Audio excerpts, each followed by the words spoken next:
ലോകത്തിലെ ഏറ്റവും പോപ്പുലേഷൻ കൂടിയ രാജ്യമായ ഇന്ത്യ ജനസംഖ്യ ഉയരുന്നതിനൊപ്പം തന്നെ മറ്റൊരു പ്രതിസന്ധിയും രാജ്യത്ത് ഉയരുകയാണ്. ഡയബറ്റിസ്, ഒബിസിറ്റി, മെറ്റബോളിക് ഡിസോർഡേഴ്സ് ഇവയൊക്കെ നമ്മുടെ ജനതയുടെ ആരോഗ്യവും ആയുസ്സും കവർന്നെടുക്കുകയാണ്. ICMR എസ്റ്റിമേറ്റ്സ് പ്രകാരം ഇന്ത്യയിൽ ഇപ്പോൾ തന്നെ 100 മില്യണിലധികം ആളുകൾക്ക് ഡയബറ്റിസ് ഉണ്ട്. അതിനു പുറമെ കോടിക്കണക്കിന് ആളുകൾ പ്രീ ഡയബറ്റിക് സ്റ്റേജിലുമാണ് ജീവിക്കുന്നത്. ഇന്ത്യയുടെ ഹെൽത്ത് കെയർ ഡിമാൻഡ് പാറ്റേൺ തന്നെ വളരെ വേഗത്തിൽ മാറിക്കൊണ്ടിരിക്കുകയാണ്. ഇതേ സമയത്താണ് ഗ്ലോബൽ ഫാർമ ഇൻഡസ്ട്രിയിൽ ഒരു മാസീവ് ഷിഫ്റ്റ് നടക്കുന്നത്. അതാണ് GLP-1 റെവല്യൂഷൻ. ഒസെംപിക്, വീഗോവി പോലുള്ള വെയിറ്റ് ലോസ്, ഡയബറ്റിസ് ഡ്രഗ്സ് ഇന്ന് ലോകമെമ്പാടും തന്നെ ഹെൽത്ത് കെയർ ലാൻഡ്സ്കേപ്പിനെ തന്നെ മാറ്റിമറിക്കുകയാണ്. ഈ ഹിറ്റ് ഡ്രഗുകളുടെയൊക്കെ കോർ മോളിക്യൂൾ എന്ന് പറയുന്നത് സെമാഗ്ലൂട്ടൈഡ് ആണ്. ഗ്ലോബൽ GLP-1 മാർക്കറ്റിൽ ഇപ്പോൾ തന്നെ $multi-billion ഇൻഡസ്ട്രിയായി മാറിക്കഴിഞ്ഞു. മാത്രമല്ല, അടുത്ത കുറച്ച് വർഷങ്ങളിൽ ഇത് വമ്പൻ എക്സ്പ്ലോസീവ് ഗ്രോത്ത് കാണിക്കുമെന്നാണ് പ്രൊജക്ഷൻസ് വ്യക്തമാക്കുന്നത്. ഇനി ഒരു പ്രധാന ചോദ്യം, ഈ വലിയ ഗ്ലോബൽ ഓപ്പർച്യൂണിറ്റിയിൽ ഇന്ത്യയിൽ നിന്ന് ആരാണ് ഒരു സീരിയസ് പൊസിഷനിങ് ബിൽഡ് ചെയ്യുന്നത്? അവിടെയാണ് ഇന്നത്തെ നമ്മുടെ കമ്പനി വരുന്നത്. ഡോക്ടർ റെഡ്ഡീസ് ലബോറട്ടറീസ് ഇന്ത്യയിൽ സെമാഗ്ലൂട്ടൈഡ് സ്പേസിൽ ഏറ്റവും അഗ്രസീവ് പൊസിഷനിങ് ബിൽഡ് ചെയ്യുന്ന ആദ്യത്തെ മേജർ ഫാർമ പ്ലെയേഴ്സിൽ ഒന്നാണ് ഡോക്ടർ റെഡ്ഡീസ് ലബോറട്ടറീസ്. കമ്പനി ഇതിനോടകം തന്നെ കാനഡയിൽ ജനറിക് സെമാഗ്ലൂട്ടൈഡ് ഇൻജെക്ഷൻസ് അപ്രൂവൽ നേടിക്കഴിഞ്ഞു. ഒപ്പം ഇന്ത്യയിൽ ഒബേഡ എന്ന പേരിൽ ഇവരുടെ ബ്രാൻഡഡ് വേർഷൻ ലോഞ്ച് ചെയ്യുകയും ചെയ്തു. ഇതിന്റെ സെമാഗ്ലൂട്ടൈഡ് ടാബ്ലറ്റ്സിനുള്ള അപ്രൂവൽ നേടിയെടുക്കുകയും ചെയ്തിട്ടുണ്ട്. ഇവിടെ നമ്മൾ മനസ്സിലാക്കേണ്ട ഒരു പ്രധാന കാര്യം, സെമാഗ്ലൂട്ടൈഡ് ഇപ്പോൾ കമ്പനിയുടെ ഏറ്റവും വലിയ റവന്യൂ ഡ്രൈവർ ആയിട്ടില്ല. പക്ഷെ വരാനിരിക്കുന്ന ഫ്യൂച്ചർ ഗ്രോത്തിൽ സുപ്രധാന സ്ട്രാറ്റജിക് ബെറ്റ് ഇതായിരിക്കും. കാരണം ഇതിനാവശ്യമായ റെഗുലേറ്ററി അപ്രൂവൽസ് ആകട്ടെ, മാനുഫാക്ചറിംഗ് കേപ്പബിലിറ്റി ആകട്ടെ, അതുപോലെ GLP-1 ഇൻഫ്രാസ്ട്രക്ചർ ആകട്ടെ, ഇവയെല്ലാം ഡോക്ടർ റെഡ്ഡീസ് വളരെ കൃത്യമായി ഇപ്പോൾ തന്നെ ബിൽഡ് ചെയ്യുകയാണ്. ഇതിൽ നിന്ന് ഒരു കാര്യം വ്യക്തമാണ്, ഇന്ത്യയിൽ നെക്സ്റ്റ് ഹെൽത്ത് കെയർ ട്രെൻഡിൽ വളരെ കൃത്യമായ ഏർലി പൊസിഷനിങ് എടുക്കുന്ന ഒരു പക്ക ഫാർമ ജയന്റ് ആണ് ഡോക്ടർ റെഡ്ഡീസ് ലബോറട്ടറീസ്. കമ്പനിയുടെ ബിസിനസ് മോഡൽ, ഫിനാൻഷ്യൽസ്, റിസ്കുകൾ, അവസരങ്ങൾ എന്നിവ വിശദമായി നോക്കാം. Welcome to another brand new episode of stock discovery.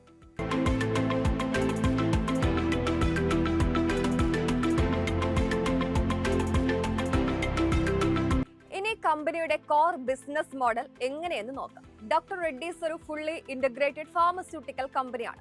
Head quarters ഹൈദരാബാദിലാണ്. റോ കെമിക്കൽ കോമ്പൗണ്ട്സ് മുതൽ ഫാർമസി ഷെൽഫിലെ ഫിനിഷ്ഡ് മെഡിസിൻസ് വരെ മൾട്ടിപ്പിൾ ലെയേഴ്സിൽ ശക്തമായ പ്രസൻസ് ഉള്ള ഒരു ബിസിനസ് മോഡലാണ് കമ്പനിയുടേത്. പ്രധാനമായും ജനറിക് ഡ്രഗ്സ് മാനുഫാക്ചർ ചെയ്യുന്നു, ബ്രാൻഡഡ് ഫോർമുലേഷൻസ് വിപണിയിൽ എത്തിക്കുന്നു. അതിനൊപ്പം APIs, അതായത് ആക്റ്റീവ് ഫാർമസ്യൂട്ടിക്കൽ ഇൻഗ്രീഡിയൻസ് ലാർജ് സ്കെയിലിൽ പ്രൊഡ്യൂസ് ചെയ്യുന്നുമുണ്ട്. ഇതിനൊക്കെ പുറമെ ഇപ്പോൾ ബയോസിമിലർ സ്പേസിലും കമ്പനി ഗ്രാജുവലി അവരുടെ പ്രസൻസ് ബിൽഡ് ചെയ്യുകയാണ്. ഡോക്ടർ റെഡ്ഡീസിന്റെ റവന്യൂ ബ്രോഡ്ലി 2 പ്രധാന സെഗ്മെന്റ്സിൽ നിന്നാണ് വരുന്നത്. ആദ്യത്തേത് ഗ്ലോബൽ ജെനറിക്സ്. ഫിനാൻഷ്യൽ 2026 റവന്യൂവിന്റെ ഏകദേശം 89% ഈ ഒരൊറ്റ സെഗ്മെന്റിൽ നിന്നാണ് വന്നത്. രണ്ടാമത്തേത് PSAI ബിസിനസ്, അതായത് pharmaceutical services and active ingredients. ഇതിൽ നിന്ന് ഏകദേശം 10% റവന്യൂ കോൺട്രിബ്യൂഷൻ വരുന്നു. ഇനി ജോഗ്രഫി സൈഡ്, ഹിസ്റ്റോറിക്കലി നോക്കിയാൽ നോർത്ത് അമേരിക്ക ആയിരുന്നു എപ്പോഴും ഇവരുടെ ബിഗ്ഗസ്റ്റ് റവന്യൂ കോൺട്രിബ്യൂട്ടർ. പക്ഷേ ഫിനാൻഷ്യൽ 2026 അവിടെ ചെറിയൊരു ഡിക്ലൈൻ ഉണ്ടായിട്ടുണ്ട്. അതിന് പ്രധാന കാരണം ലെനാലിഡമൈഡ് എന്ന ബ്ലോക്ക് ബസ്റ്റർ ക്യാൻസർ ഡ്രഗ് ജനറിക്കിന്റെ സെയിൽസ് ഇപ്പോൾ നോർമലൈസ് ആയതാണ്. അതേസമയം ഇവരുടെ യൂറോപ്പ് ബിസിനസ് സ്ട്രോങ് ഗ്രോത്ത് ആണ് കാഴ്ചവെച്ചത്. Nicotine replacement therapy portfolio acquisition ആണ് യൂറോപ്പിൽ കമ്പനിക്ക് തുണയായത്. ഇതിനൊപ്പം ഇന്ത്യ, എമർജിംഗ് മാർക്കറ്റ്സ് എന്നിവയും ഇപ്പോൾ കൺസിസ്റ്റന്റ്ലി ഗ്രോ ചെയ്യുകയാണ്. ഫ്യൂച്ചർ ഗ്രോത്ത് സൈഡിലേക്ക് വരികയാണെങ്കിൽ Latin America, south east Asia, തുർക്കി പോലുള്ള പ്രമുഖ മാർക്കറ്റ്സിൽ വരാനിരിക്കുന്ന സെമാഗ്ലൂട്ടൈഡ് ലോഞ്ചസ് കമ്പനിക്ക് ഒരു ഗ്രോത്ത് ട്രിഗർ ആകാനാണ് സാധ്യത. ഡോക്ടർ റെഡ്ഡീസ് ഇനി വെറും ഒരു ജനറിക് ഫാർമ കമ്പനി മാത്രമല്ല, ഗ്ലോബൽ ജനറിക്സ്, APIs, ബയോസിമിലേഴ്സ്, ഒപ്പം വലിയൊരു ഒബിസിറ്റി കെയർ ഓപ്പർച്യൂണിറ്റി ഇവയെല്ലാം കൃത്യമായി കമ്പൈൻ ചെയ്യുന്ന ഒരു ഡൈവേഴ്സിഫൈഡ് ഫാർമ പ്ലാറ്റ്ഫോമായി മാറിക്കൊണ്ടിരിക്കുകയാണ്. ഇനി ഡോക്ടർ റെഡ്ഡീസിന്റെ ലാസ്റ്റ് 3 ഇയേഴ്സ് ഫിനാൻഷ്യൽ പെർഫോമൻസ് ഒന്ന് നോക്കാം. 2023 ഫിനാൻഷ്യൽ ഇയർ മുതൽ 2026 വരെ കമ്പനിയുടെ റവന്യൂ വളരെ സ്ട്രോങ് ഗ്രോത്ത് തന്നെയാണ് കാണിച്ചത്. റവന്യൂ ഏകദേശം 24,000 കോടി റേഞ്ചിൽ നിന്ന് 33,000 കോടി വരെ ലെവലിലേക്ക് എത്തിയിട്ടുണ്ട്. അതേസമയം പ്രോഫിറ്റിലും നല്ലൊരു സ്ട്രോങ് ഗ്രോത്ത് ഫേസ് കണ്ടു. അതിന് പ്രധാന കാരണം ലെനാലിഡമൈഡ് ജനറിക് ബിസിനസ് ആയിരുന്നു. ഈ ഡ്രഗിന്റെ എക്സ്ക്ലൂസിവിറ്റി ഗെയിൻസ് വൻതോതിൽ ഡോക്ടർ റെഡ്ഡീസിന്റെ ഏർണിംഗ്സ് ബൂസ്റ്റ് ചെയ്തു.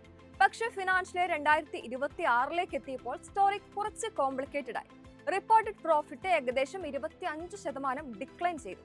പക്ഷേ ഇവിടെ നമ്മൾ ശ്രദ്ധിക്കേണ്ട പ്രധാന പോയിന്റ് ഇത് കോർ ബിസിനസ് ബ്രേക്ക് ഡൗൺ ആയതുകൊണ്ട് സംഭവിച്ചതല്ല. പകരം 2026 ഫിനാൻഷ്യൽ ഇയറിൽ 3 മേജർ വൺ ടൈം ഇമ്പാക്ട്സ് ഉണ്ടായിരുന്നു. ഒന്നാമത്തേത് ലെനാലിഡമൈഡ് ഡ്രഗ്സിന്റെ പ്രൈസിംഗ് ഷാർപ്ലി കറക്റ്റ് ആയതോടെ കമ്പനിക്ക് ഷെൽഫ് സ്റ്റോക്ക് അഡ്ജസ്റ്റ്മെന്റ് റെക്കോർഡ് ചെയ്യേണ്ടി വന്നു. രണ്ടാമത്തേത് ഡിസ്കണ്ടിന്യൂഡ് CART പ്രൊജക്റ്റുമായി ബന്ധപ്പെട്ട വൺ ടൈം ലോസ്. മൂന്നാമത് വാറ്റ് ലയബിലിറ്റി പ്രൊവിഷൻസ്. ഈ വൺ ടൈം ഇമ്പാക്ട്സ് മാറ്റി നിർത്തിയാൽ കമ്പനിയുടെ അണ്ടർലൈങ് ബിസിനസ് ഇപ്പോഴും സ്റ്റേബിൾ ഗ്രോത്ത് തന്നെയാണ് കാണിക്കുന്നത്. എബിഡ മാർജിൻസും ബ്രോഡ്ലി ഹെൽത്തി ആയിരുന്നു. അതേസമയം മാർജിൻ സൈഡിൽ ചെറിയൊരു മോഡറേഷൻ ഉണ്ടായി.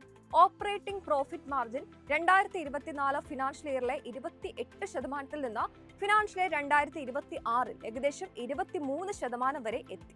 ഈ മാർജിൻ മോഡറേഷന്റെ ഒരു പ്രധാന കാരണം ലെനാലിഡമൈഡ് ബിസിനസ്സിൽ വന്ന പ്രൈസിംഗ് പ്രഷർ ആയിരുന്നു. പക്ഷെ സമാനമായ പ്രഷർ ബ്രോഡർ ഫാർമ ഇൻഡസ്ട്രിയിലും ഉണ്ടായിരുന്നു. High API costs, US generics മാർക്കറ്റിലെ pricing pressure, new molecule launch ചെയ്യാനുള്ള കൊമേഴ്സ്യലൈസേഷൻ സ്പെൻഡിങ്, ഇവയെല്ലാം ലാർജ് ഫാർമ കമ്പനികൾ മുഴുവൻ നേരിട്ട ചലഞ്ചസ് ആണ്. അതുപോലെ ROCE കൂടി ഫിനാൻഷ്യൽ ഇയർ 2024 ഇത് 27% നിന്ന് 2026 ഫിനാൻഷ്യൽ ഇയറിൽ 16% മോഡറേറ്റ് ആയിട്ടുണ്ട്. കാരണം കമ്പനി നിലവിൽ NRT അക്വിസിഷൻ, സെമാഗ്ലൂട്ടൈഡ് മാനുഫാക്ചറിംഗിലും ബയോസിമിലേഴ്സ് ഇൻഫ്രാസ്ട്രക്ചറിലും അഗ്രസീവ്ലി ഇൻവെസ്റ്റ് ചെയ്യുകയാണ്. 2027 ഫിനാൻഷ്യൽ ഇയറിൽ ക്യാപെക്സ് ഗൈഡൻസ് മാത്രം ഏകദേശം 2,000 കോടിയാണ്. അതായത് ഫ്യൂച്ചർ ഗ്രോത്ത് പ്ലാറ്റ്ഫോംസ് ബിൽഡ് ചെയ്യാനുള്ള ഒരു ട്രാൻസിഷൻ ഫേസിലാണ് കമ്പനി ഇപ്പോൾ. ഇനി ബാലൻസ് ഷീറ്റ് സൈഡ് നോക്കുമ്പോൾ ഡോക്ടർ റെഡ്ഡീസ് ഫിനാൻഷ്യൽ ഇയർ 2026 അവസാനിപ്പിച്ചത് ഏകദേശം 3,271 കോടി നെറ്റ് ക്യാഷ് സർപ്ലസോടെയാണ്. ഫാർമ ബിസിനസ്സിൽ ഇത് വളരെ ഇമ്പോർട്ടന്റ് ഫാക്ടറാണ്.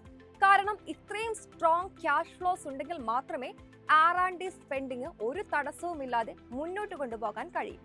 2026 ഫിനാൻഷ്യൽ ഇയറിൽ ഇവരുടെ ഫ്രീ ക്യാഷ് ഫ്ലോ ഏകദേശം 2,000 കോടിയായിരുന്നു. നിലവിൽ റെഡ്ഡീസിന്റെ റവന്യൂവിന്റെ ഏകദേശം 7 മുതൽ 8% വരെ കമ്പനി R&Dക്കായി സ്പെൻഡ് ചെയ്യുന്നുണ്ട്. ഇത് ഗ്ലോബൽ ജനറിക്സ് ഫാർമ സ്റ്റാൻഡേർഡ്സിനൊപ്പം കൃത്യമായി അലൈൻഡ് ആയ ഒരു ലെവലാണ്. ഇനി ഡോക്ടർ റെഡ്ഡീസിന് മുന്നിലുള്ള 2 പ്രധാന റിസ്കുകൾ ഒപ്പം മേജർ ആയിട്ടുള്ള 2 ഓപ്പർച്യൂണിറ്റീസും എന്തൊക്കെയാണ് എന്ന് നോക്കാം. ആദ്യത്തെ റിസ്ക് ലെനാലിഡമൈഡ് ഡിപ്പെൻഡൻസി ആണ്. കഴിഞ്ഞ കുറച്ച് വർഷങ്ങളിലെ കമ്പനിയുടെ സ്ട്രോങ് പ്രോഫിറ്റ് ഗ്രോത്തിൽ ലെനാലിഡമൈഡ് ജനറിക് ബിസിനസ്സിന് വലിയൊരു റോൾ ഉണ്ടായിരുന്നു. പക്ഷേ ഇപ്പോൾ ആ എക്സ്ക്ലൂസിവിറ്റി ഫേസ് ഗ്രാജുവലി അൺവൈൻഡ് ചെയ്യുകയാണ്. ഒപ്പം പ്രൈസ് എറോഷൻ കൂടുകയും ചെയ്യുന്നു. ചുരുക്കത്തിൽ ഈ റവന്യൂ ഗ്യാപ്പ് വളരെ പെട്ടെന്ന് ഫില്ല് ചെയ്യാൻ കമ്പനിക്ക് അടുത്തൊരു ഗ്രോത്ത് സൈക്കിൾ ആവശ്യമാണ്. അവിടെയാണ് സെമാഗ്ലൂട്ടൈഡ്, ബയോസിമിലേഴ്സ് പോലുള്ള ഫ്യൂച്ചർ ബിസിനസ്സുകളുടെ പ്രാധാന്യം. രണ്ടാമത്തെ റിസ്ക് സെമാഗ്ലൂട്ടൈഡ് എക്സിക്യൂഷൻ തന്നെയാണ്. GLP-1 ഓപ്പർച്യൂണിറ്റിയിൽ ഡോക്ടർ റെഡ്ഡീസ് വളരെ അഗ്രസീവ് പൊസിഷനിങ് എടുത്തിട്ടുണ്ട് എന്നത് ശരിയാണ്. പക്ഷേ ഇതിന്റെ വിജയം പൂർണ്ണമായി ഡിപ്പെൻഡ് ചെയ്യുന്നത് എക്സിക്യൂഷനിലാണ്. നിലവിലുള്ള ബ്രസീൽ അപ്രൂവൽ ഡിലേസ്, കാനഡ മാർക്കറ്റിലെ കോമ്പറ്റീഷൻ, കൂടാതെ വരും ദിവസങ്ങളിൽ മൾട്ടിപ്പിൾ ജനറിക് പ്ലെയേഴ്സ് ഈ രംഗത്തേക്ക് വരുന്നതോടെ ഉണ്ടാകാനിടയുള്ള പ്രൈസിംഗ് പ്രഷർ, ഇവയെല്ലാം ഗ്രോത്ത് പേസിനെ ബാധിക്കാം. കാരണം കമ്പനിയുടെ ലോങ് ടേം ഇൻവെസ്റ്റ്മെന്റ് തീസിസിന്റെ വലിയൊരു ഭാഗം ഈ സെമാഗ്ലൂട്ടൈഡ് സ്കെയിലപ്പിനെ ആശ്രയിച്ച് ഇരിക്കുന്നു. പക്ഷേ ഇതിനൊപ്പമുള്ള ഓപ്പർച്യൂണിറ്റീസും ഈക്വലി സ്ട്രോങ് ആണ്. ഒന്നാമതായി ബയോസിമിലേഴ്സ് ബിസിനസ്. റുമറ്റോയിഡ് ആർത്രൈറ്റിസ് ചികിത്സയ്ക്ക് ഉപയോഗിക്കുന്ന അബാറ്റസെപ്റ്റിന്റെ ബയോസിമിലർ വേർഷൻ ഇപ്പോൾ US FDA റിവ്യൂ സ്റ്റേജിലാണ്. ഇതിന് അപ്രൂവൽ ലഭിച്ച് കലണ്ടർ ഇയർ 2027 അല്ലെങ്കിൽ ഫിനാൻഷ്യൽ ഇയർ 2028 സമയത്ത് ലോഞ്ച് വന്നാൽ അതൊരു ഇമ്പോർട്ടന്റ് ഗ്രോത്ത് ട്രിഗറായി മാറാൻ സാധ്യതയുണ്ട്.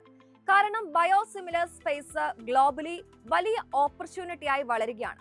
മാനേജ്മെന്റിന്റെ ലക്ഷ്യം 2029 ഫിനാൻഷ്യൽ ഇയറോടെ ബയോസിമിലേഴ്സ് ബിസിനസിനെ സിഗ്നിഫിക്കന്റ്ലി സ്കെയിൽ ചെയ്യുക എന്നതാണ്. രണ്ടാമത്തെ ഓപ്പർച്യൂണിറ്റി ഇവരുടെ ഇന്ത്യ ബ്രാൻഡഡ് ഫോർമുലേഷൻസ് ബിസിനസ് ആണ്. ഇന്ത്യ ബിസിനസ് ഫിനാൻഷ്യൽ ഇയർ 2026 വളരെ സ്ട്രോങ് ആയ ഡബിൾ ഡിജിറ്റ് ഗ്രോത്ത് ആണ് കാഴ്ചവെച്ചത്.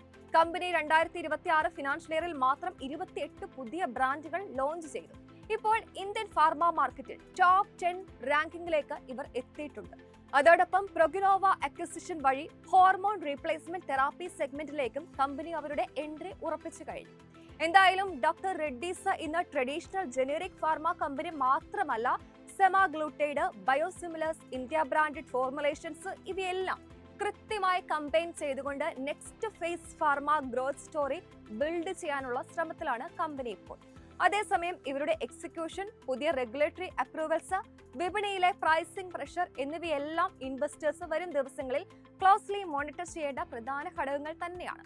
പക്ഷേ ഒരു ലോങ് ടേം പെർസ്പെക്റ്റീവിൽ നോക്കുമ്പോൾ ഇന്ത്യയിൽ നിന്ന് ഗ്ലോബൽ GLP-1 ഓപ്പർച്യൂണിറ്റി വളരെ കൃത്യമായി ക്യാപ്ചർ ചെയ്യാൻ ഫസ്റ്റ് മൂവർ അഡ്വാൻറ്റേജോടെ പൊസിഷനിങ് എടുത്തിരിക്കുന്ന ചുരുക്കം ചില പ്രിപ്പയർഡ് ഫാർമ പ്ലെയേഴ്സിൽ ഒന്നായി ഡോക്ടർ റെഡ്ഡീസ് ലബോറട്ടറീസ് മാറിക്കൊണ്ടിരിക്കുകയാണ്. ഓർക്കുക, ഇതൊരു ഇൻവെസ്റ്റ്മെന്റ് അഡ്വൈസ് അല്ല, ഇൻഫർമേഷൻ പർപ്പസിന് വേണ്ടിയുള്ള അനാലിസിസ് മാത്രമാണ്. ഇൻവെസ്റ്റ് ചെയ്യുന്നതിന് മുൻപ് ഒരു സെബി രജിസ്ട്രേഡ് അഡ്വൈസറിനെ സമീപിക്കുക. ഇതുപോലെ ഇൻട്രസ്റ്റിംഗ് ആയ മറ്റൊരു സ്റ്റോക്കുമായി സ്റ്റോക്ക് ഡിസ്കവറിയുടെ അടുത്ത എപ്പിസോഡിൽ വീണ്ടും കാണാം. നന്ദി.